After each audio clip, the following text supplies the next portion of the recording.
Good day, everyone. My name is Marielyn Hapis, and I'm with my partner Giselle Hornadal.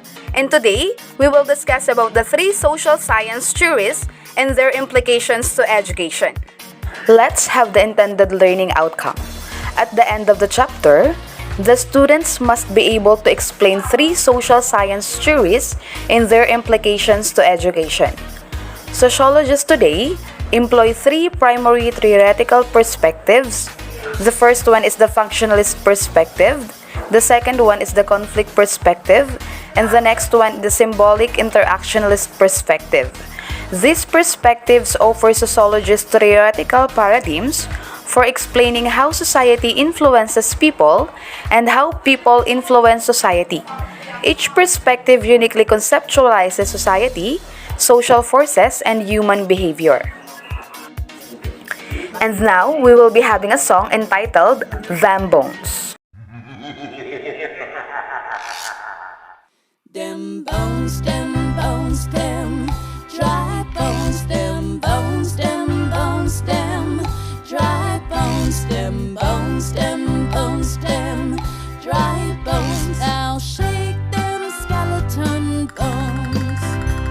The toe bone's connected to the foot bone. The foot bone's connected to the ankle bone. The ankle bone's connected to the leg bone. Now shake them skeleton bones. The leg bone's connected to the knee bone. The knee bone's connected to the thigh bone. The thigh bone's connected to the hip bone. Now shake them skeleton bones. Them bones, them bones, them dry bones, them bones, them bones, them dry bones, them bones, them bones, them dry bones. Now shake them skeleton bones. The hip bone's connected to the backbone. The backbone's connected to the neck bone. The neck bone's connected to the head bone. Now shake them skeleton bones. The finger bone's connected to the hand bone. The hand bone's connected to the arm bone. The arm bone's connected to the shoulder bone. Now shake them skeleton bones. Them bones gonna walk around. Them bones gonna walk around. Them bones gonna walk around. Now shake them skeleton bones.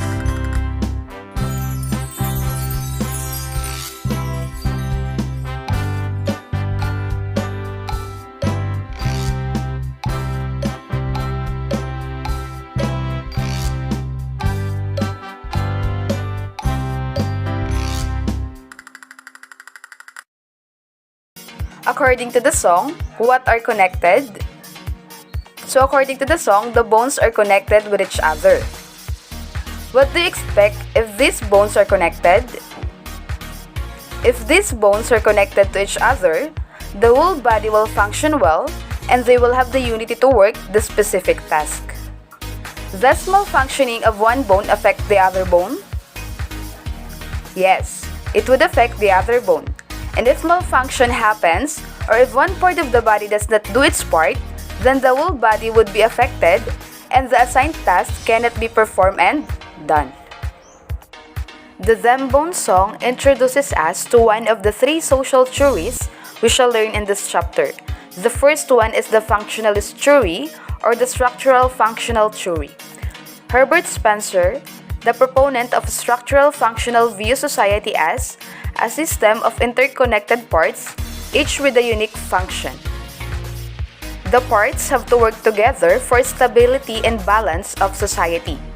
Society is compared to the human body with different but interrelated parts performing different functions. So the body really have different parts and it has different organs and different systems. And these organs have unique functions. But if this system or these organs work hand in hand so that the body could perform well, so that the body could function well. If one of the organs of the body does not do its part, does not perform its function, or fails to do its role, then the entire body would be affected. Just as the human body have many parts, society has different but interrelated components such as the family, the state, the school, the church, mass media, and economics. And if one of these components does not function well, or that is problematic, the entire society will not function well. And they must be coordinate and collaborate for society to function well. If one part of the body does not function well, the whole body is affected. In the same way, when one component of society does not do its part, society will not function well. The overall health of the organism or society depends upon the health of each structure. This is exactly the message of the song Damn Bone. The bones are interconnected, each has a unique function. For instance, there is peace, stability, equilibrium, and harmony in society if family do their parts in bringing forth children, nurturing and socializing them.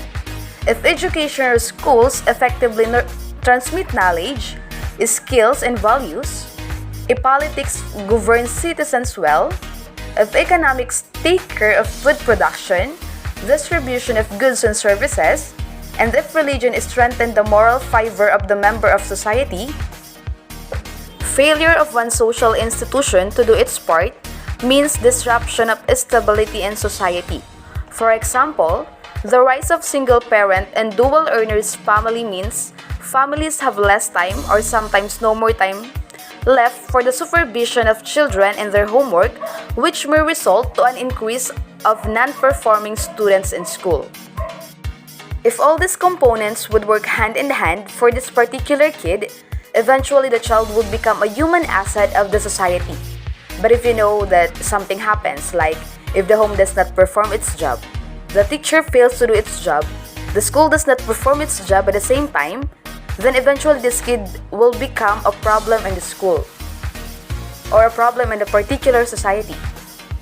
So that's how important the roles of the harmonious relationship of these components in the development of each of the member of the certain society. In a high-tech world, educational institution must teach adults the new skills to relate to the tech-savvy young in the world and to be more effective in the workplace. With more women in the workplace, policies against sexual harassment and discrimination were formulated. The Cybercrime Act of 2012 came about to address legal issues concerning online interactions in the internet in the Philippines. The functionalist theory of education focuses on how education serves the need of society through the development of skills encouraging social cohesion. The role of schools is to prepare students for participation in the institutions of society. Education is concerned with transmission of core values for social control. So, education should help the learners or individuals find their own role, the role that they can perform in the society.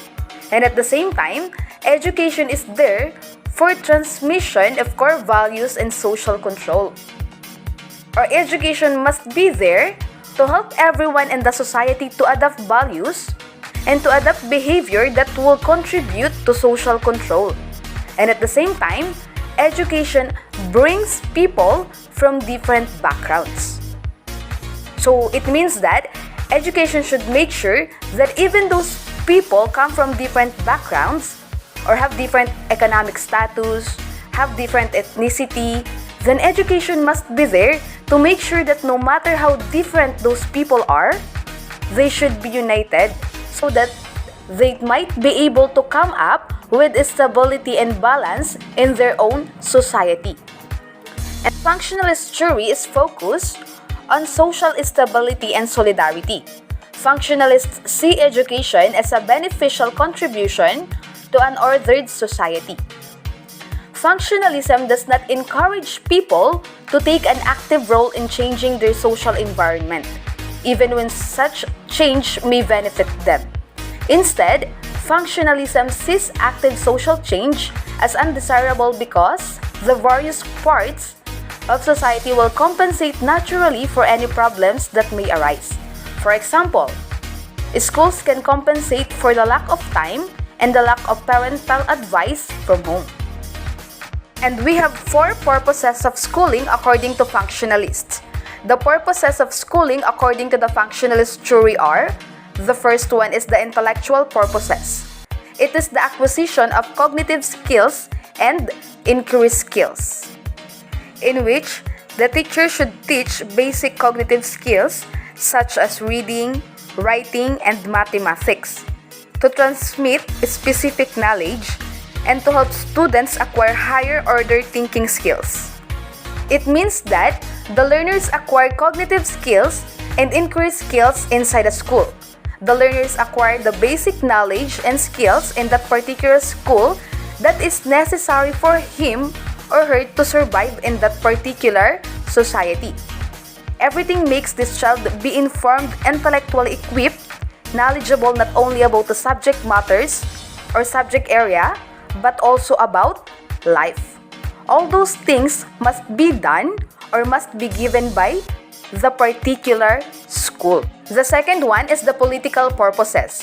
It educates future citizens, promote patriotism, promote assimilation of immigrants, ensure order, public civility, and conformity to laws. Prepare citizens who will participate in the political order and to help assimilate diverse cultural groups into a common political order and to teach children the basic laws of society. It also helps students to develop positive civic attitudes and skills to exercise the rights and responsibilities of citizenship. So school acts as a place for systematically socializing students into a set of political norms, values, and beliefs, or for critically discussing and reflecting on existing political events. It refers to the contribution of schools to the political development at different levels of society, so that it plays an important role to serve the political needs of the local community. It maintains the stability of the political structure, promote awareness and movement of democracy, and facilitate the planned political development and changes. The third one is the economic purposes. It prepares students for the later work roles, select and train the labor force needed by society. It means that schools provide the means for students to educate themselves so that students may obtain the skills that they need to get a job. The schools can help students to acquire knowledge and skills necessary to survive and compete in a modern society or a competitive economy. And it provides top job training and opportunity. Schools are service organization providing quality service. Also, they serve as a live place or workplace of society for clients, employers, and all those concerned. It also refers to the contribution of schools to the technical or economic development and need of the individual, the institution, the local community, the society, and the international community. That's why, when they are in the basic education, it is where they form their dreams, and it is the starting point when they decided what to do on their lives later on. The last one is the social purposes. It promotes a sense of social and moral responsibility, serve as a site for the solution or resolution of social problems, supplement the efforts of other institutions of socialization such as the family and the church, where students can learn the social skills necessary to work well with others and act appropriately in social situations. It also includes social manners such as punctuality, meeting commitments on time, and developing healthy habits. It is to socialize children into the various roles, behaviors, and values of the society. It is the key ingredients in the stability of any society. It enables members to help solve social problems and by participating in socialization. School works along with other institutions such as the family and the church to ensure social cohesion.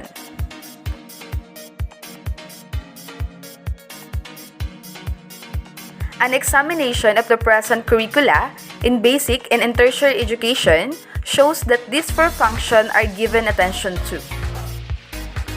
Therefore, functionalism aims for stability and state of equilibrium in society. And functionalism also believes that there is no need for change as long as everything is working harmoniously. There is no need for change as long as the people in the society are living with unity. And for functionalism, change is necessary only when things are unstable.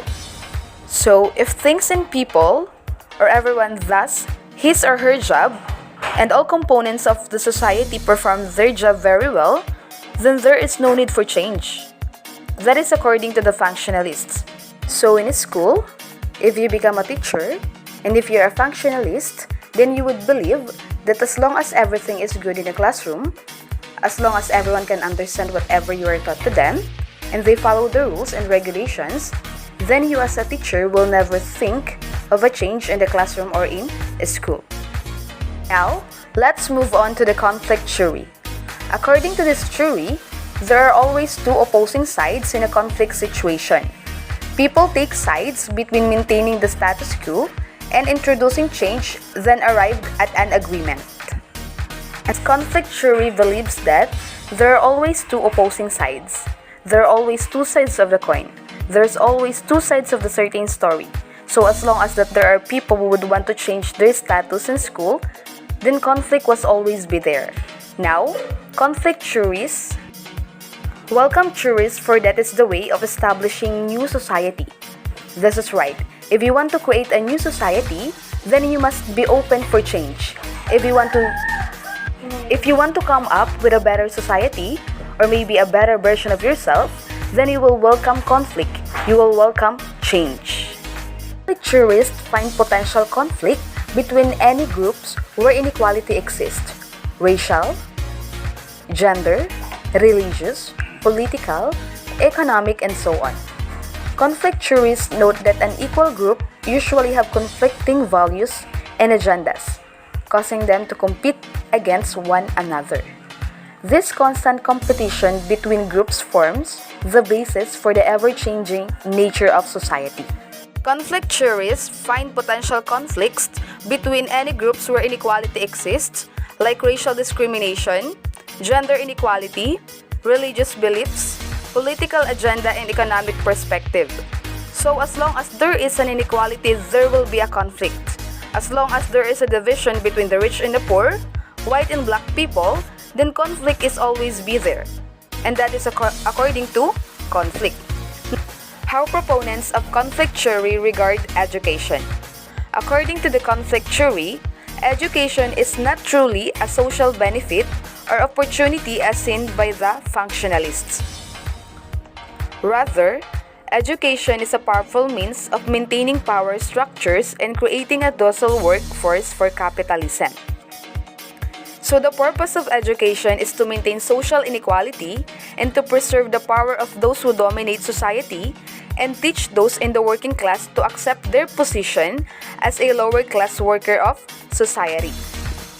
Conflict theorists believe that the purpose of education is to maintain social inequality. So why social inequality? Because there is a school for rich people. There is a school for poor people. If you belong to the rich family, then you would be given a chance to be educated this way, according to your status. And if you belong to a poor family, then you would be educated in the opposite way, because you don't have any choice but to accept it. So as you can see, there will always be a social inequality. And according to the conflict theory, at the same time, education is there to preserve the power of those who dominate the society. So the people will be taught, or the rich people will be taught how to become richer.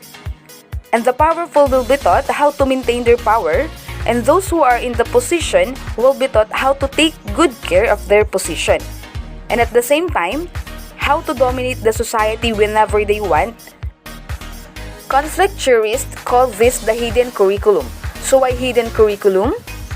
Hidden because it is not actually presented in the curriculum, but in reality, education is really there. Because it is intentionally but indirectly.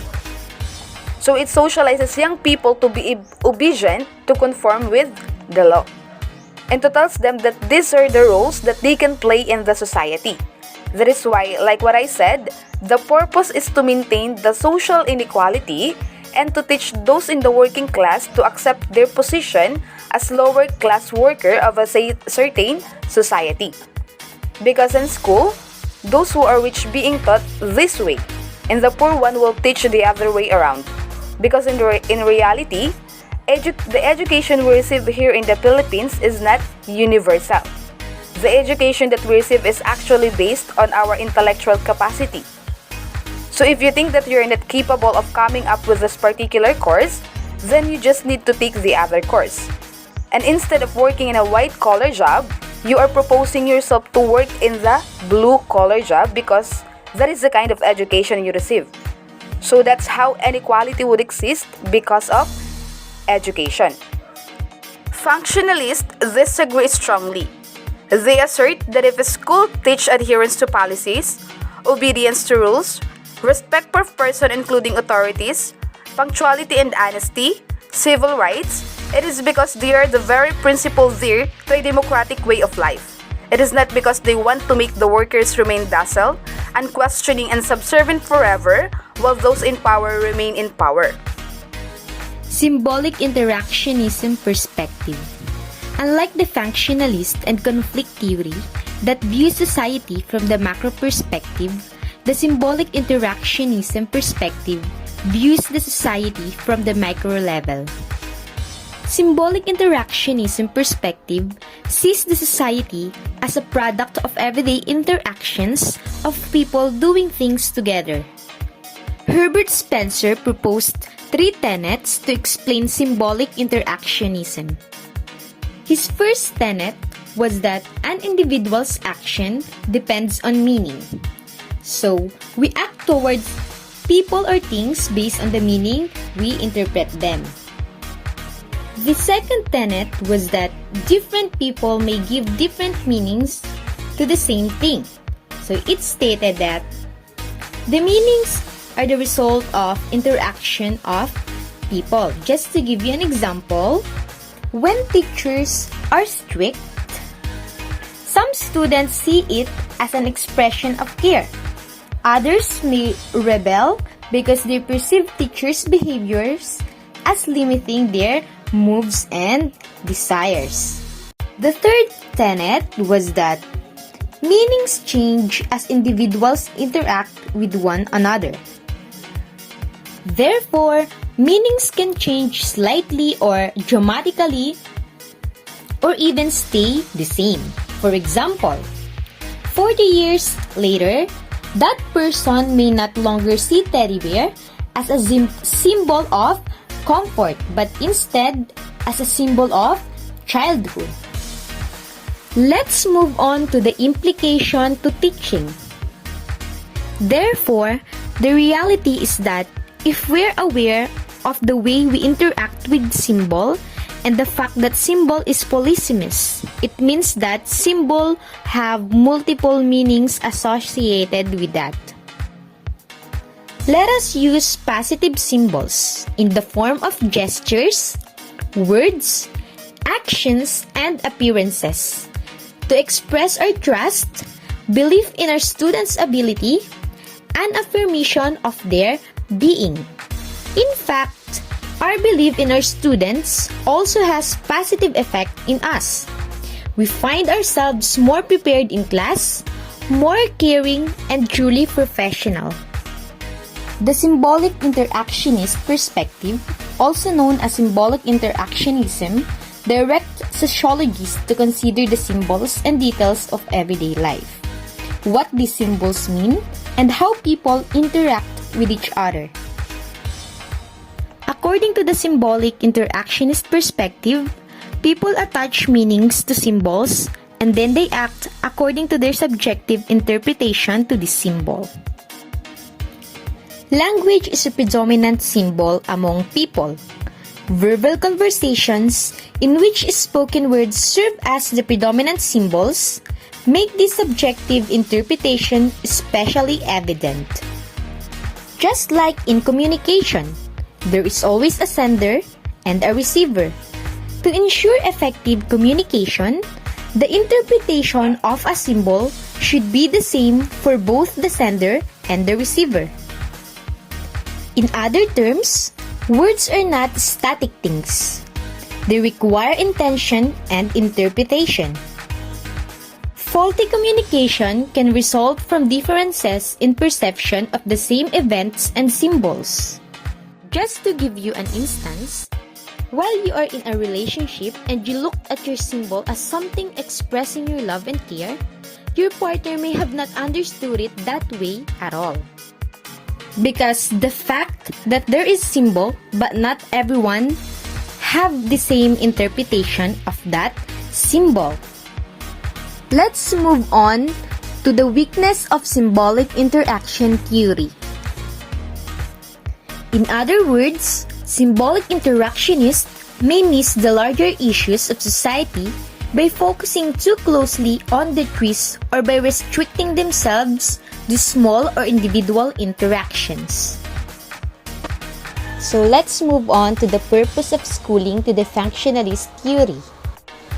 According to the functionalist theory, the purposes of schoolings are: first, intellectual purposes. It is acquisition of cognitive skills and inquiry skill. Second, political purposes. It educates future citizens, promote patriotism, promote assimilation of immigrants, ensure order, public civility, and conformity to laws. The third, economic purposes. It prepares students for later work roles, select and train the labor force needed by society. And the last one, social purposes. It promotes a sense of social and moral responsibility, serve as a site for the solution or resolution of social problems, supplement the efforts of other institutions of socializations such as family and the church. Cite how schools at present are working on the realization of these four purposes as cited by the functionalists. Number 2, adherents to the conflict theory claim that schools teach loyalty so that those in power remain in power and those below will forever be at the bottom. Do you agree? Why or why not? Number 3 question. Individuals act based on meaning. This meaning is based on individuals' experiences. Meanings change. Give two implications of the symbolic interactionist thoughts to education. Takeaways.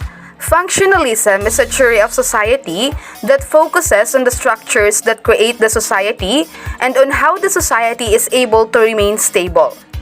Functionalists are for stability and a state of equilibrium in society. To maintain this state of stability, various institutions are expected to do their part.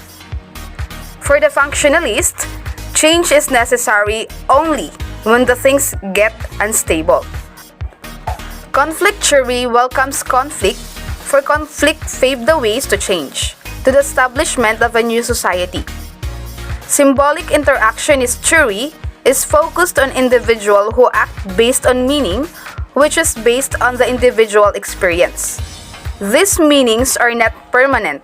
They change over time as the individual continues to interact with others and with symbols. Now, let's check for understanding. Which social science theory is referred to? Number 1. The overall health of society depends upon the healthy functioning of its institution. Number 2. Meanings that individuals give to symbols change over time. Number 3. Faulty communication can result from differences in the perception of the same events and symbols. Number 4. Schools teach humanitarian attitude, altruism, democracy, civil rights, and other positive aspects of society to preserve society and social order. Number 5. When one institution fails to function, another institution ought to come in to perform the function for the stability of society. Number 6. A new society comes as a result of the resolution of clash between the powers that be and the workers. Number 7. Two opposing sides are welcomed. This paves the way to change. Number 8. When one institution fails to perform its function, the other institutions should come in for the preservation of society. Number 9. One weakness of this theory is a focus on small interactions. Number 10. Differences in meaning of symbols for both sender and receiver result to misunderstanding. Let us now reflect. Based on the lesson on symbolic interactionalist theory and the movie The Little Prince, what does this quote mean? Words are a source of misunderstanding. Any personal message? Write it down. Taking it to the net. Research on more school practices based on the functionalist theory, conflict theory, and symbolic interaction theory. Write them on a whole sheet of paper to be passed in class. Now, let us all clinchers. Choose the letter of the correct answer. Number 1, which is an application of the functionalist theory. Letter A, schools must do their part to socialize children, or else children will turn out to be delinquent citizens. Letter B, schools must teach students to accept their status in life, for there is nothing that they can do about it. Letter C, schools must make learners understand that in life, there will always be the powerful and the powerless. Letter D, schools must teach students to speak in clear symbols. Number 2, who is associated with the conflict theory? Letter A, Weber. Letter B, Marx. Letter C, Dewey. Letter D, Durkheim. Number 3, which theory states that it is okay to have clashes in society? Letter A, functionalism. Letter B, conflict theory. Letter C, symbolic interactionism. Letter D, social Darwinism. Number 4, according to the functionalist theory, what happens when one institution fails to do its part? Letter A, other institutions get paralyzed. Letter B, the non-functioning institution gets eliminated. Letter C, other institutions take over the function. Letter D, the non-performing institution gets penalized. Number 5, for an ideal interaction in the community, what must be observed? Letter A, the symbol must be contemporary. Letter B, don't use symbols. Letter C, those involved must analyze the meaning of the symbol. Letter D, the symbols must be clear to both giver and receiver.